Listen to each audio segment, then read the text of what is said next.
Covishield, Covid వ్యాక్సిన్లను ప్రపంచ మార్కెట్ల నుంచి బ్రిటిష్ ఫార్మాస్యూటికల్స్ దిగ్గజం ఆస్ట్రాజెనికా ఉపసంహరించుకుంది.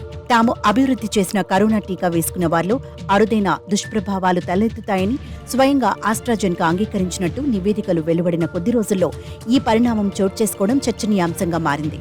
టీకాతో రక్తం గడ్డగడుతున్నట్టు వస్తున్న ఆరోపణలతో ఈ నిర్ణయానికి ఎటువంటి సంబంధం లేదని తెలిపింది.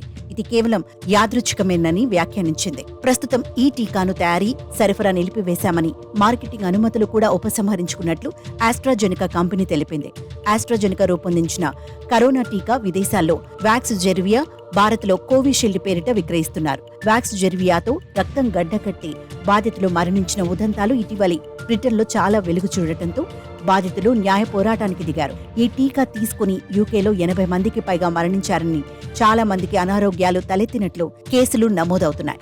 అంతేకాక ఈ వ్యాక్సిన్ కారణంగా మనిషిలోని రక్తం గడ్డకట్టే సమస్య ఉన్నట్టు ఆస్ట్రాజెనికా అంగీకరించింది. దీంతో ఈ నిర్ణయం తీసుకున్నట్లు తెలుస్తోంది.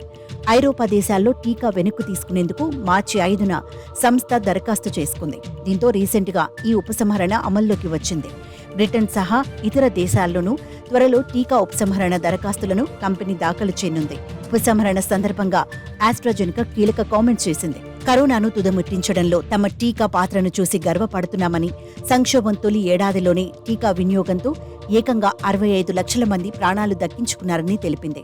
ప్రపంచవ్యాప్తంగా ఇప్పటి వరకు 100 కోట్ల టీకాలను సరఫరా చేశామని, సంక్షోభ నివారణలో మా శ్రమను ప్రపంచవ్యాప్తంగా ప్రభుత్వాలు గుర్తించాయని ఆస్ట్రాజెనికా వ్యాఖ్యానించింది.